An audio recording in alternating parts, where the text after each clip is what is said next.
I'm going to ask my colleagues who are here to take seats, and for those who are, we want to first of all thank the Ways and Means Committee for their allowing us to do this palatial committee hearing room. We also want to move rapidly because they're going to call votes real soon, so we want to get this thing started so we can get back here and get to the meat and potatoes of the hearing. So if we get the door closed too on the left there. Can we get, I don't know where's, and then I'll call the hearing to order and recognize myself 5 minutes for an opening statement. Good morning and welcome to today's hearing to examine funding, budgetary, and scoring issues associated with efforts to manage and dispose of our nation's spent nuclear fuel and high-level radioactive waste. As Congress deals with the year-end budget issues, today's testimony is timely. This subcommittee is continuing to examine specific challenges managing used fuel and national defense waste. Central to this discussion is providing adequate financial resources for a multi-generational repository program. In 1982, Congress passed the Nuclear Waste Policy Act, deciding commercial nuclear fuel consumers would fund permanent disposal of spent nuclear fuel through a 1 mil per kilowatt-hour tax on nuclear-generated electricity to be paid into the Nuclear Waste Fund and managed by the Department of Energy. A DOE audit of the fund released just this morning projects its total current value is $334.3 billion, an increase of $1.4 billion over last year, and an $11 billion increase since 2009. This includes consumer payments plus an interest calculation. Since the fee was instituted over 30 years ago, ratepayers in my home state of Illinois have contributed more than any other state at over $2.3 billion to the Nuclear Waste Fund. And I paid some of that personally myself. The repository program was designed to be a multi-generational effort which required long-term stability so funding would be available at the most critical times of the program. The 1982 outlook for nuclear power was more optimistic than today's. That means a shrinking fleet of operating reactors must provide adequate financial resources for a 100-year program. Meanwhile, the budgetary and scoring treatment of the Nuclear Waste Fund is broken. Comprehensive budget reconciliation measures enacted after the 1982 counted revenues from the fee as reducing the budget deficit in the fiscal year they were paid. Yet programmatic outlays remained on the discretionary side of the budget ledger and counts against annual budget caps.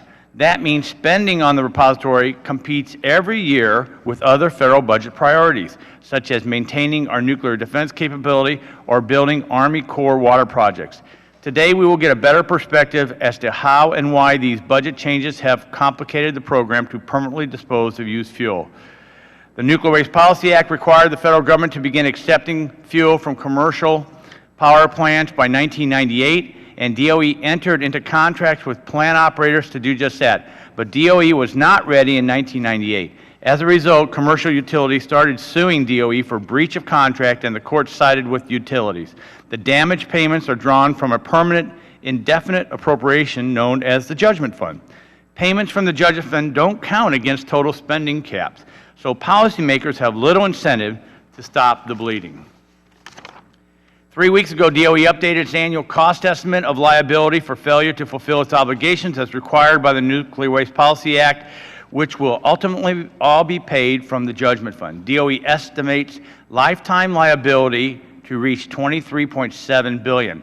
This is a $1 billion increase over last year and a $10 billion or 50% increase since President Obama shuttered the Yucca Mountain project. In 2014, the federal government paid out over $900 million from the Judgment Fund while not appropriating any money from the Nuclear Waste Fund for the Nuclear Regulatory Commission and DOE to work on the Yucca Mountain license application. That annual legal payment is nearly 3 times as much funding as the total amount the NRC needs to complete its review of the Yucca license. DOE's projection is predicated on the ability to begin taking title of commercial spent nuclear fuel in 5 years. Recently, the subcommittee received testimony it would take at least 7 to 9 years to just begin transporting used fuel, regardless when a site is available.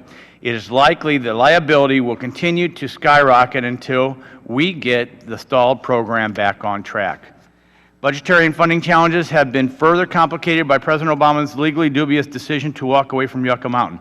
When DOE stopped work on the repository program, the National Association of Regulatory Utility Commissioners filed suit to halt collection of nuclear waste fee. The courts found DOE's required financial projections absolutely useless, and based on pie-in-the-sky analysis, the decision stated the government's argument was flatly unreasonable and obviously disingenuous.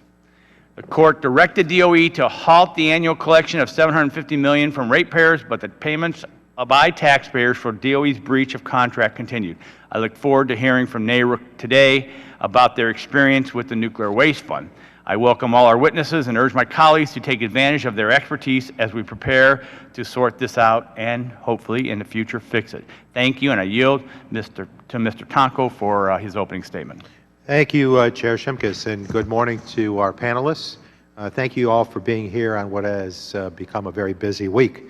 We all know the politics behind nuclear waste disposal are complicated, so it should come as no surprise that the budgetary and legislative histories are equally complex. In 1982, Congress passed its Nuclear Waste Policy Act, directing the Department of Energy to remove spent nuclear fuel from commercial nuclear power plants in exchange for certain fees and transport it to a permanent geologic repository beginning no later than January 31st, 1998. Obviously, that deadline has been missed. Utilities that generate nuclear waste had been paying an ongoing fee of 1 mil per kilowatt hour of nuclear-generated electricity. These fees were deposited in the Nuclear Waste Fund to cover the cost of the Department of Energy's acceptance, transport, and disposal of civilian nuclear waste. But the fund has not worked as intended. I am sure we will get into the recent history and options moving forward later in this hearing. More than 60 years after beginning and expanding our use of nuclear materials, nuclear waste disposal remains a difficult and an expensive problem. We will have to deal with the 74,000 metric tons of commercial spent fuel, with more being added each and every year. And I agree that we should be looking at all options for nuclear waste disposal in an effort to find the safest and the most cost-effective ways for us as a nation to move forward. But we must recognize and deal with both the technical and the political challenges of disposing of all classes of nuclear waste. During this Congress, this subcommittee has examined a variety of nuclear waste disposal issues. I'm glad we're able to continue that work today. I thank you all again for your participation in this morning's activities. I look forward to your testimony and further discussion of what is a very important issue. And with that, I yield back, Mr. Chair. Gentleman yields back his time. The chair looks to the majority side. No one seeking recognition. Anyone on the minority side? Seeing none. We want to thank my colleagues for moving expeditiously, and now welcome our witnesses. And we are going to, your full statements into the record. We'll ask you to speak for 5 minutes, and we'll hopefully get to questions and answers. So I'll introduce you one at a time. First, it'll be Mr. David Bearden, who's appeared before the subcommittee numerous times, or the committee as a whole, specialist in environmental policy for the Congressional Research Service. Welcome, and you are recognized for 5 minutes. Chairman Shimkus, Ranking Member Tonko, and members of the subcommittee, my name is David Bearden. I'm a specialist in environmental policy for the Congressional Research Service, called CRS. Thank you for inviting me to testify on behalf of the agency. In serving the U.S. Congress on a nonpartisan and objective basis, CRS takes no position on any of the issues examined today. CRS has been asked by the subcommittee to outline the budgetary framework for the management of the Nuclear Waste Fund. CRS also maintains a team of policy analysts and legislative attorneys who have prepared reports on an array of complex issues associated with the Nuclear Waste Fund, and so we remain available to assist the subcommittee and the full committee with broader issues than addressed in my testimony today. In terms of the statutory framework, as the chairman mentioned at the beginning in his opening remarks, Section 302 of the Nuclear Waste Policy Act of 1982 established the Nuclear Waste Fund, financed primarily with the collection of fees from civilian nuclear utilities to fund the permanent disposal of their spent or used nuclear fuel and related wastes. As amended, the statute authorizes the Department of Energy, DOE, to develop a deep geologic repository for the disposal of these wastes, subject to licensing by the U.S. Nuclear Regulatory Commission. The development of a repository and the selection of Yucca Mountain in Nevada for its location have been the subject of various scientific, technical, regulatory, budgetary, legal, and policy debates. The lack of a repository to accept spent or used nuclear fuel has been an ongoing issue. Nuclear utilities have paid fees to finance the Nuclear Waste Fund and entered contracts with the federal government for the disposal of their spent or used nuclear fuel by the statutory deadline of January 31st, 1998. Appropriations Acts have made monies from the fund available to DOE and the Nuclear Regulatory Commission to support the licensing process, but construction of a repository could not begin until NRC approves the license pursuant to the Nuclear Waste Policy Act. Nuclear utilities have filed damage claims against DOE for partial breach of existing contracts to cover their spent or used nuclear fuel storage costs in the interim, while a repository has been unavailable since the statutory deadline lapsed. The Nuclear Waste Fund is not explicitly authorized to pay damage claims, so the judgment fund of the U.S. Treasury, therefore, has been the source of federal funds for the payment of eligible claims. DOE has reported that a total of $5.3 billion in eligible claims have been paid from the judgment fund as of the end of fiscal year 2015. Now I'll just briefly outline the basic budgetary framework of the fund itself and existing law. As authorized in the Nuclear Waste Policy Act, receipts from the nuclear utility fee collections are deposited in the fiscal year they're collected into the U.S. Treasury and credited to the Nuclear Waste Fund as assets available for discretionary appropriations. The receipts are not treated as a revenue or offsetting collections for discretionary spending, though. They're treated as negative direct spending that has the effect of reducing total federal direct spending in the fiscal year in which the receipts are collected. The accumulated balance of past collections does not continue to count as a reduction to direct spending in future fiscal years, though, as it would result in the double counting of receipts. The unappropriated balance of the Nuclear Waste Fund is invested in U.S. Treasury securities that accrue interest credited to the fund that contributes to the total balance available for discretionary appropriation. The assets credited to the Nuclear Waste Fund from the nuclear utility fee collections are a liability to the general fund of the U.S. Treasury to provide these assets once discretionary appropriations are enacted. Regardless of the accumulated balance, though, appropriations from the fund remain subject to limitations on annual discretionary spending. And this framework for the fund is not unique within the federal budget, though. Some other examples include the Harbor Maintenance Trust Fund, the Hazardous Substance Superfund Trust Fund, Leaking Underground Storage Tank Trust Fund, and the Uranium Enrichment Decontamination and Decommissioning Fund. And in its department-wide financial report for fiscal year 2015, DOE reported a balance in the Nuclear Waste Fund of $34.3 billion in net investments and related interests combined, and those investments refer to the fee collections. There have been no new receipts credited to the fund from nuclear utility fees since the suspension of the collections on May 16, 2014, as a result of litigation challenging the present need for the fees. However, interest has continued to accrue, increasing the balance each year. So under current law and existing budgetary procedural requirements, the unappropriated balance of the Nuclear Waste Fund does remain available for appropriation to carry out the purposes of the Nuclear Waste Policy Act, but it's subject to applicable limitations on federal spending. The budgetary treatment of the receipts does not permit past collections to be applied as an offset to future spending, but other potential budgetary options may be dependent upon amendments or exceptions to current law or existing procedures. So that concludes the remarks of my prepared statement. Thank you for the opportunity to appear before the subcommittee today, and I will be happy to address any questions you may have. Thank you very much. We look forward to answering questions because that was very confusing. Now, we'd like to turn to Mr. Cawley, Chief of Natural and Physical Resources Cost Estimate Unit of the Congressional Budget Office. You're recognized for 5 minutes. Mr. Chairman and members of the committee, thank you for the invitation to present CBO's review of the status of the Nuclear Waste Fund and to try to explain the budgetary treatment of the fund. I think if we look back over the last 33 years, about $22 billion has been collected from nuclear power ratepayers, and about 1/3 of that has been spent on the waste disposal system. 5 years ago, the administration found that developing the Yucca Mountain site for the disposal of waste was unworkable, and there has been no significant spending on the site project in recent years. Last year, as a result of a federal court order, the department stopped collecting the nuclear waste fee from electricity ratepayers. Those fees had amounted to about $750 million a year, and they were stopped because the court found the department could not demonstrate whether the fee collections were too small or too large relative to the expected life cycle cost of the program. Although the government's not collecting the waste fee and is not spending any of the previous fee collections, the government is incurring another type of cost. Under the contracts the Department of Energy signed after the '82 Act, we were set to begin accepting waste for disposal 17 years ago. Shortly after the deadline was missed in '98, utilities filed claims and won judgments for a partial breach of the disposal contracts. At this point, the federal taxpayers, through the Treasury's Judgment Fund, have paid over $5 billion to utilities as compensation for the breach.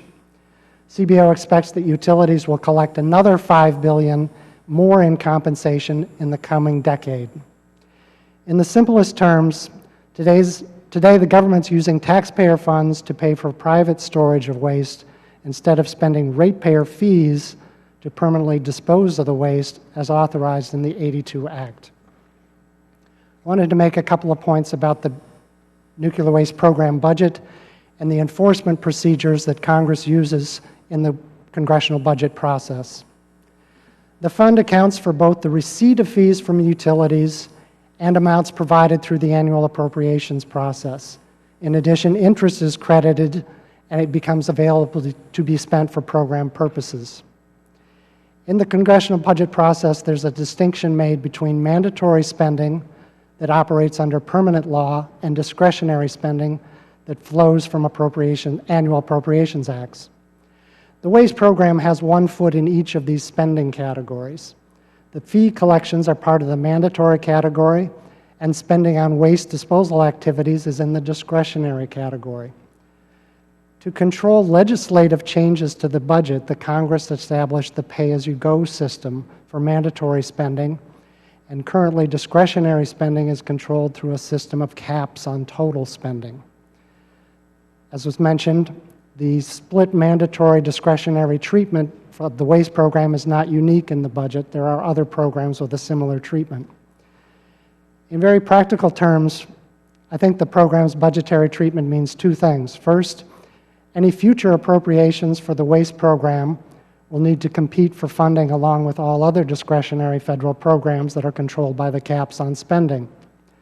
The unspent balances in the fund cannot be used unless those amounts are appropriated. The collection of those balances in previous years helped to reduce the deficits in those earlier years, but they have no budgetary effect in future years.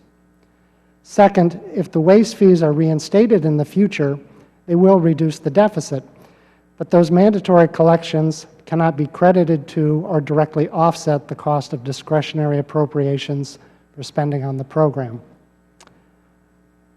I think that's a good point for me to stop talking about the budget, and I'd be happy to answer any of your questions. Thank you very much. And just for my colleagues, we'll finish the opening statements. They have called votes. We'll go to the floor after the opening statements, and then we'll return for the question period. So last but not least, we'd like to recognize Travis Kavula, Commissioner, Montana Public Service Commission, President of the National Association of Regulatory Utility Commissioners. Welcome, and you're recognized for 5 minutes. Because it's a pleasure, and Ranking Member Tonko, members of the subcommittee, it's a pleasure to be before you today. I am the president of the National Association of Regulatory Utility Commissioners, which has long been involved in this issue from a policymaking and litigation front. NARUC applauds this subcommittee's tenacity and leadership on these issues. Unlike the previous two speakers, we have a full-throated and unambiguous opinion on this matter as well, which I'll be happy to share with you today. NARUC is a nonprofit organization founded in 1889. Our members are the public utility commissions in all 50 states and U.S. territories. We regulate the retail rates and services of electric, gas, water, and some telecommunications utilities. NARUC and its state commission members were at the table when the Nuclear Waste Policy Act of 1982 was developed and passed. And at that time and today, state regulators agree that users of electricity from nuclear power plants should pay for the federal nuclear waste management and disposal program. and the consumers have paid generously into that fund. Since 1982, more than $40 billion in direct payments and interest have been paid into the Nuclear Waste Fund, and so far we have very little to show for it, just an $11 billion hole in the ground, to be exact. The federal government missed its statutorily mandated deadline to start accepting nuclear waste in 1998. In the early 1990s and in the late 1990s and early 2000s at least, the program had shown progress, notwithstanding that missed deadline. However, since that time, efforts to block funding for the geologic disposal of nuclear waste at Yucca Mountain, as well as the Department of Energy's unlawful refusal to consider the project's licensing application, has kept the country in the exact same situation we occupied 28 years ago when Congress decided that Yucca Mountain should be the first site considered for the United States Permanent Repository. The repercussions of the administration's failure to take title of nuclear waste and to develop the Yucca Mountain site have been substantial. Now, taxpayers from each of your constituencies, even those whose utilities have no stake in nuclear-generated electricity, continue to fund court-awarded damages from the Department of Justice Judgment Fund for DOE's partial breach of contract. The chairman and ranking member have described very well, I think, the history of some of these problems. So in the interest of cutting it short, I'll move on to a few things NARUC views as solutions. First, access to the billions collected by the Nuclear Waste Fund is essential for any interim or permanent solution to nuclear waste disposal to succeed. Appropriations for the waste disposal program remain under the spending cap applicable to all domestic programs, even though the NWF is self-financed. This forces, as you just heard, spending from the NWF to compete with other spending programs that never have had a dedicated funding stream. This approach is unfair to ratepayers and inappropriate for a fund designed to finance the extremely protracted life cycle of a capital-intensive disposal program. It makes no sense to treat funds collected specifically to support the disposal of used commercial reactor fuel as discretionary. Over the life of the program, this approach has led to lower appropriations than were requested to accomplish this mission. Reduced funding contributed to project and schedule delays. Inadequate funding can only hamper efficient scheduling and planning, thereby driving up costs. The program must have full access to the revenues generated by consumers' fee payments if they resume, as well as to the balance of the NWF. This requires legislative changes to the NWPA. As related above, the U.S. government has not lived up to the promises made under the NWPA and subsequent congressional enactments. This is really not a matter of opinion, but of legal record, and of particular relevance is the decision that the chairman cited from the Circuit Court of Appeals regarding the DOE fee collection. I think this sorry history strongly suggests that the management of federal responsibilities for integrated used fuel should be more successful if they were assigned to a new organization with a single-minded devotion to the cause of permanently storing used fuel. Congress should charter a new federal corporation dedicated solely to implementing the Nuclear Waste Management Program and empowered with the authority and resources, including direct access to the NWF outside the current appropriations process, that is necessary for such a mission to succeed. Congress would still have oversight over those, but they would be separately dedicated to the use by that organization. If implemented in the near term, these ideas can help create a solid foundation on which to build a viable spent nuclear fuel management program.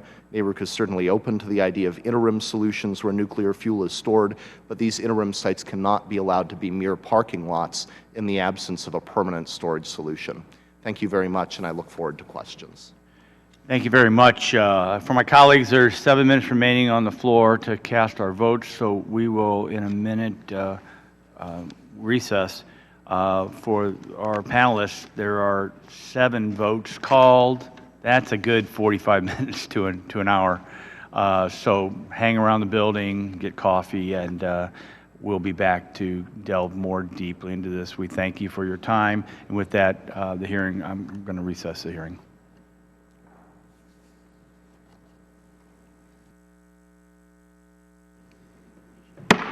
We'll call the hearing back to order. Again, apologize for the long delay, but we have to do our job, which is voting on the floor also. So we were going to go in. We thank you for the opening statements. We will go into the questions, and I'll begin. I'll recognize myself 5 minutes to start the questioning. The first one is Mr. Kavula. And I know, Mr. Kavula, you have to leave. I've been informed. So when you have to go, just get up and go. If we're still questioning, hopefully we'll direct the questions that we can to you early enough to get responses. So hence the first one. At a recent subcommittee hearing to examine issues associated with transportation of nuclear materials, expert witnesses testified that pursuing consolidated interim storage for spent nuclear fuel would likely increase life cycle costs as a result of having to ship material more than once. The last DOE life cycle cost analysis for Yucca Mountain estimated total transportation costs to exceed $20 billion over the associated 70-year national transportation campaign. You stated your concern with the possibility that consolidated interim storage would increase the financial burden on ratepayers without a justifiable return on investment, such as a reduction in payments from the judgment fund. What exactly is necessary to provide assurance that any authorization for consolidated interim storage is in the interest of electric ratepayers? Thank you, Mr. Chairman, for that question. I think the answer is that there needs to be unambiguously a cost-benefit analysis done of this. My real concern on behalf of NARUC is that you would establish these consolidated storage sites as an interim solution, but then they would become de facto permanent sites rather than the kind of parking lot that undergirds the concept. So, there needs to be more costing than has already been done. The sites, at least one of the sites that has raised its hand on a consent basis is one in New Mexico, but they've been very clear in that state that they're unwilling to go forward without the designation of a permanent repository. So I would imagine you would have difficulty of the same type you face in the Yucca Mountain issue with even identifying those interim locations. So I think my own personal opinion on this is that you would need to have a clear linkage between the interim site and the permanent site in the same breath, acknowledging that it may be a reasonable idea because realistically we are decades off of creating a permanent repository one way or another. Thank you very much. Now for Mr. Bearden and Mr. Cawley, in both your testimonies, you referenced potential issues of double counting previous revenue from the nuclear waste fee that has been collected over the previous 30 years. For clarification, if Congress were to appropriate funding from the Nuclear Waste Fund on activities for which it was collected under our scoring rules, Congress, I guess my question is, would Congress be increasing the federal deficit? Right. If next year Congress were to appropriate $100 million from the Nuclear Waste Fund, that would add to the deficit in that year. Mr. Bearden, would you agree? Well, certainly I would agree with CBO and how they would score any impacts on the deficit if funding were appropriated out of the Nuclear Waste Fund within the discretionary spending caps. It would be part of that discretionary spending total and the effects that it would have on the deficit. What exactly then is accounted for in the Nuclear Waste Fund audit released this morning by the Department of Energy Inspector General? I'm not quite sure I understand your question. What is accounted for? Yeah, obviously the audit was released today. So what are they accounting for in the release of that audit in their numbers? Well, their numbers are reflecting what is the total balance of investments, which are the nuclear utility fee collections, and the interest combined that's available for discretionary appropriation, that $34.3 billion figure by the end of fiscal year 2015. How Congress can use that money and the amounts each year are going to spend on the priorities when discretionary spending caps. Great. Let me just finish up with Mr. Kavula. NARUC's previous testimony suggested that Congress could structure payments from the utilities into an escrow account, which would not be provided to the federal government until funding is appropriated by Congress. Please describe how this would protect the ratepayers. So in the other witnesses' testimony, Mr. Chairman, you heard examples of funds that work in the way this one does. It's NARUC's testimony that this budget approach for something like the disposal of nuclear waste really doesn't make sense when you're talking about a life cycle of many, many decades, possibly in excess of a century. It shouldn't be subject to annual appropriation decisions by Congress. The idea of an escrow account would be to maintain congressional oversight and authority over spending, even while making clear that the funding went into a fund available, for instance, by an independent body charged with oversight exclusively of used waste disposal. There are other examples of funds that are similar to this. The Universal Service Fund that USAC administers is similar, a special purpose fund that is subject to congressional oversight, but which is not subject to an annual appropriation. Great, thanks. My time has expired. I'm just going to end by saying mandatory receipts, discretionary spending with possible deficit implications. That's why it's very confusing for us. And I recognize Mr. Tonko for 5 minutes. Thank you, Mr. Chair. And Mr. Cawley, you call the Nuclear Waste Fund an accounting mechanism. Is it a trust fund as we think of trust funds in a traditional sense? It's categorized in the budget as a special fund. Like other funds in the federal budget, they are used to account for monies. The Treasury manages all of the cash on a unified basis. So when we want to spend money that has accumulated in these funds, that requires new spending. Let me ask this then. The funding collected has already been used to offset past federal deficits. So moving forward, that money would need to be appropriated as discretionary funding from the current fiscal year at that time? That's I right. have that right? Yes. Okay. So from CBO's perspective, despite the collection of fees in the past, would a change in the law that would allow the waste disposal process to resume, score, and score significantly? I guess I'm not sure what the change in the law would be, but in the simplest terms, allowing the waste program to go forward could be just the appropriation of X million dollars, and that would be costed along with all other discretionary appropriations in that year, presumably under the cap that controls all discretionary appropriations in that year. And Mr. Bearden, are there other programs that use this accounting mechanism that are being appropriated discretionary funding annually based on a user fee paid to the Treasury?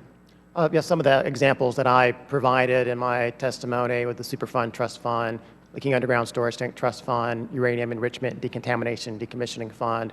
Those are others. Have these funds been as troubled with their accounting mechanism?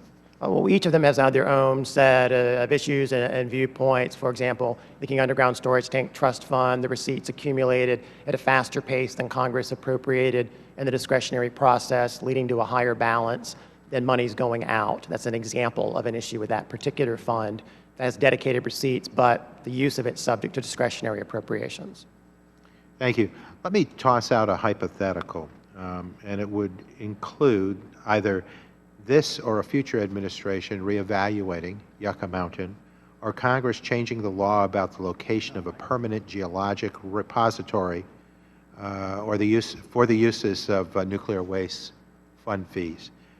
Do you believe the Secretary of Energy, under existing authorities, could begin reassessing fees, which have been stopped since May of 2014?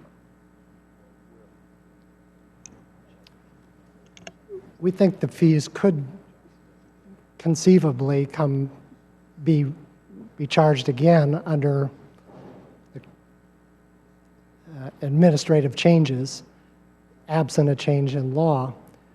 The court found, in our view, that DOE had not done a fee adequacy study correctly because it couldn't demonstrate if these fees were sufficient to pay the life cycle costs. Presumably, that study could be redone in a different way and demonstrate to the court that these fees either are sufficient or are insufficient to pay for the life cycle costs of the program. In the original act, DOE has the authority to administratively change the fee, present that proposed change to the Congress, and if Congress doesn't act, the fee change goes forward. Mm-hmm. And are there concerns with the existing contracts with utilities that might make this more difficult?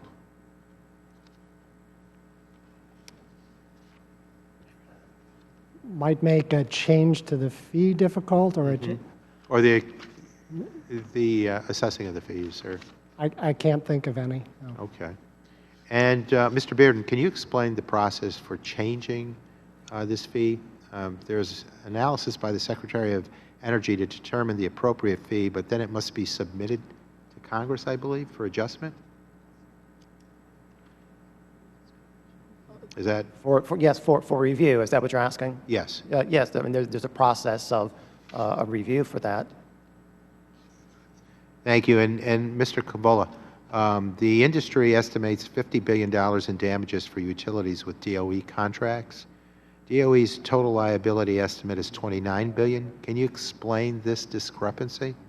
Mr. Congressman, I really cannot speak for the industry on this point. I do know that DOE had suggested a number, I believe that was nearly $20 billion in size. I'm not sure of the $9 billion exposure, but it is true what you've said in my testimony. There's a citation to an industry estimate of about $50 billion. I think the bottom line here is that there is a large amount of exposure, and whatever the ultimate liability may be, there's a collection of $750 million annually with a lot of unresolved claims that are still pending. Thank you. My time is up, so I yield back. I thank my colleague and friend, and I turn to Congressman Johnson from Ohio for 5 minutes. Thank you, Mr. Chairman, and thank you, gentlemen, for joining us today. Mr. Bearden, in addition to finding a disposal pathway for commercial spent nuclear fuel, the Nuclear Waste Policy Act required a determination regarding the management of the nuclear waste from atomic defense activities. What was the anticipated disposal path for that material? Well, there are possible pathways of disposal for that material, including a separate repository or a consolidated repository, and the administration had issued its finding of moving forward with planning for a separate repository for defense waste, if that's what you're referring to. Okay, so what would it mean for defense accounts if we choose to pursue an entirely new disposal pathway for this type of material? Well, any disposal facility for defense nuclear waste would be subject to appropriation by Congress to have the resources available for certain. Okay, Mr. Cawley, would that funding be subject to the current caps on defense spending under the Budget Control Act and therefore compete with other defense account activities as well? Sounds like it would, yes. I'm sorry? It sounds like it would, yes. Okay, all right. You know, the Department of Energy recently found that its estimated liabilities for failure to accept commercial spent nuclear fuel is over $23 billion. That's an annual increase over $1 billion. This estimate, of course, is predicated on achieving the Department's strategy on used fuel management and their ability to begin accepting title to stranded spent nuclear fuel in 5 years. So, Mr. Cawley and Mr. Bearden, will you describe how the development and operation of a pilot interim storage, as the administration proposes, would impact the overall estimated liability? And you can choose who goes first, I don't care. I've heard the department's estimate of their liability of some $24 billion described as, depending on their implementation of their strategy, which would have a storage facility during the next 10 years. So it's safe to say that it's significant. Yes. Okay. Mr. Bearden, do you have a comment on that? Well, as with any strategy, any administration, it would depend ultimately on implementation and the assumptions that they would be made for that to result in the outcomes that they're estimating. And certainly that involves a lot of complexities, and CRS would be happy to work with the committee to discuss those issues and challenges with you at your convenience. Okay. What portion of DOE's projected liability is tied to only the dozen sites that are completely decommissioned, absent removal of the spent nuclear fuel? Either of you, do you want to comment on that? I don't have a specific answer to that question, but I do know that under the original contracts, at this point, DOE was to have removed approximately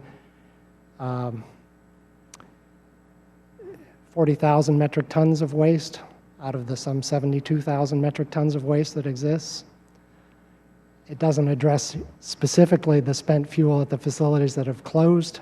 Some of that, no doubt, should have been removed by this time. Can you take that question for the record, please, and do some research on that and get back to us? Okay, thank you. Mr. Bearden, the Nuclear Waste Policy Act included a number of provisions to provide financial assistance to state, affected local, and tribal governments. Will you please describe what this funding was intended to support? Well, there's a range of funding authorized, subject to appropriation from the Nuclear Waste Fund for affected units of local government, states and tribes.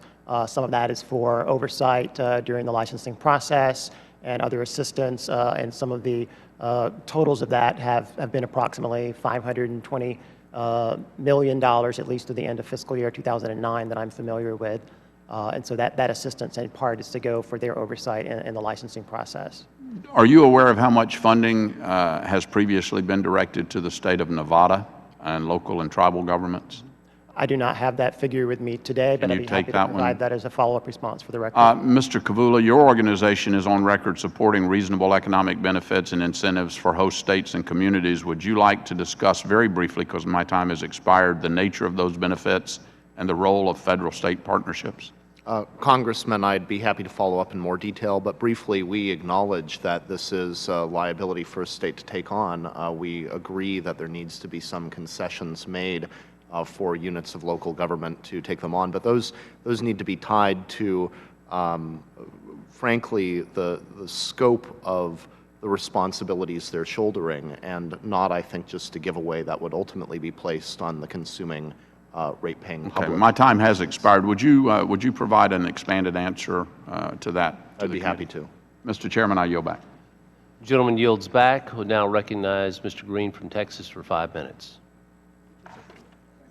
Chairman, I'm trying to get used to this Ways and Means committee room. Do you think we could take some of our jurisdiction when we leave that they took from us over the years? But anyway, I want to welcome our colleagues and from the agencies. The success of our nation's nuclear waste management program is dependent on making fees raised from the Nuclear Waste Fund available as needed for construction, transportation, and storage of high-level nuclear waste. This is not the case currently, and congressional action after the enactment of the Nuclear Waste Policy Act has sharply limited the ability of responsible agencies to access the funds to study, construct a storage facility, be it interim or permanent. As a committee of jurisdiction, we must begin the process of fixing this broken system, uphold the federal government's contractual obligations to the ratepayers, and ensure a clear path for the prompt licensing and construction of permanent storage facilities. Mr. Cawley, what is the current amount of the money in the Nuclear Waste Fund? Current balance is shown on the Table 1 in my prepared testimony. It's about $34 billion. Pardon, 84? 34. 34 million or billion? Billion. Billion, okay. How much of the money has the federal government currently paid in damages to the electric utilities for failing to take the title of the civilian nuclear waste by the required date? So far, we've paid approximately $5.3 billion. In the coming decade, we expect there'll be about $5 billion more. Okay. You noted in your testimony that several utilities have not paid their one-time fee into the Nuclear Waste Fund. Does CBO know how much these outstanding one-time fees are valued at? One-time fees currently have a value of about $1.6 billion. Okay. Is the Department of Energy currently doing anything to collect those outstanding fees from the utilities? The one-time fees was an option given to utilities back at the beginning of the Act, and they are due when their first delivery of waste to a repository is made. Okay. Mr. Kavula, is our nation's current system for high-level nuclear waste working for the people of your state? Well, Congressman, no. Montana has no nuclear waste and shouldn't be paying, frankly, for any of this. And the irony of the federal policy is that through the damages awarded against DOE, even taxpayers of those states who have no connection with nuclear-generated electricity are nonetheless paying for this problem. Well, as a supporter of nuclear energy and expansion, and coming from Texas, where we're trying to look at a mid-level waste facility in West Texas, obviously we need, and if you want nuclear power, we have to have some place, whether it be the temporary storage on site, the interim storage, or ultimately the long-term storage. But I can't say we have the solution, because there's no country in the world that has long-term storage. France, who generates a great deal of their electricity from nuclear. Sweden actually has a big hole in the ground, but I asked how they afforded that, and they said, well, what they would call their local jurisdiction, it was a prototype, but they agreed they would never put anything in there. So, everybody wants their electricity turned on, but we don't know where to put the nuclear waste. Do you believe the ratepayers in Montana and other states represented by NARC have confidence in the federal government and Congress to fix the current system? Well, I have confidence, I hope, Congressman, that your subcommittee will do something about I wish I had confidence we would fix it. Mr. Bearden, in the last 50 seconds, how are pay-go requirements created under the enactment of the NWPA impacting the Energy Department's access to funds currently in the Nuclear Waste Fund? Well, the access to those funds is dependent on the appropriations of the discretionary process. So it's the discretionary spending limits that are affecting the availability of monies that Congress can prioritize each year out of the Nuclear Waste Fund. Has the Budget Control Act of 2011 limited the federal government's access to the money in the Nuclear Waste Fund? To the extent that there are caps on overall discretionary spending, that pressure that's on all discretionary spending is also on appropriations that would come from the Nuclear Waste Fund. If Congress were to create a single-purpose independent corporation for nuclear waste storage, how would Congress continue to ensure the strong oversight by such an entity? That would depend on the legislation that sets up agency roles and how that may be overseen and what the nature of that entity is. So it would not be possible to answer that with knowing all of the details. Thank you, Mr. Chairman. Gentleman yields back his time. And just for a point of information, last month Finland's government became the first to approve construction on such a long-term storage. Finland, a deep underground repository after more than 30 years of efforts to find a suitable site. So maybe someday, Mr. Green, maybe someday. Chair now recognizes the gentleman from Mississippi for 5 minutes. Thank you, Mr. Chairman, and thanks to each of you and for your knowledge and expertise on what is overall a very intriguing and challenging issue on how we go forward and what we're going to do. So thank you for your testimony. And this, Mr. Cawley, I'll probably ask you, I'll direct this towards you. When the Department of Energy instituted the nuclear waste fee in the 1980s, it had to account for the cost to dispose of spent nuclear fuel generated prior to the passage of the Nuclear Waste Policy Act. And certainly, as you know, they did this by providing utilities the option to pay a one-time fee up front or defer payment. And I know, Mr. Bearden, you've discussed some of these issues on the structure and current value. But Mr. Cawley, with CBO's cash basis scoring process, can you explain how does CBO account for this one-time fee that is yet to be collected?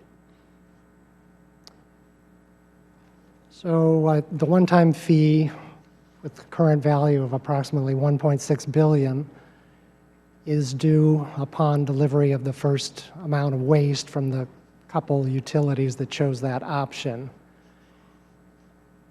It hasn't affected the deficits in the past. It will affect deficits in the future if we receive that money. We don't really have an outlook for receiving that money, certainly in the next couple of years. Gotcha. You know, as we've heard in some of today's testimony, when Congress appropriates funding by using the Nuclear Waste Fund authorization, it does not result in an overall increase in the amount of discretionary spending. And Mr. Cawley, does it make a difference for CBO scoring purposes whether or not the appropriation from the Nuclear Waste Fund, regardless of the specific nuclear waste management activity? I'm not sure I got the question, but well, let me just ask this: this concept, would that concept apply for CBO's scoring of activities to support consolidated interim storage? If work on a consolidated interim storage were authorized and there were an appropriation out of the waste fund for that or out of the general fund for that, that would be scored as additional discretionary spending. And again, presumably that spending would come under current caps. The gentleman yield. Yes. But the authority to spend discretionary dollars in an interim plan would take a change in the current law. That's my understanding. Okay, thank you. Mr. Cawley, therefore, is it correct that proposed legislation to authorize the development of a consolidated interim storage proposal would potentially be treated the same whether or not the activities are authorized to be supported from the Nuclear Waste Fund? I mean, general fund spending versus an appropriation out of the nuclear waste fund, they both cost, yes. Okay. Mr. Kavula, if I could ask you this. Your testimony calls for the establishment of an independent body to manage nuclear waste disposal. If Congress cedes its authority under the appropriations process, how can Congress maintain control over such an entity to assure it's fulfilling its legal obligations intended under the law and in the taxpayer interest? Congressman, let me answer the question this way. Under the appropriations process currently, you have oversight jurisdiction over the DOE and the NRC, and your jurisdiction has been flouted, candidly. I think NARUC's recommendation is to establish not only oversight of whatever appropriation you escrow or give under the control of such a body, but also positive timelines and steps to that body so that you're not essentially ruling by the power of the purse through negations of agency acts, but directing an agency, this new independent body, to do specific things that are enforceable by entities like NARUC and courts of law so that no administration in the future can again act to drag its feet on this important question. Thanks to each of you. My time's almost expired, so I'll yield back. Gentleman's time actually returns the balance of his time. Seeing no other members and knowing that people have other places to go, we want to thank you for your time, and the record will be open for a couple days. Should other members want to submit, we'd ask that you would turn those in a timely manner. And thank you again for your time. With that, I'll adjourn the hearing.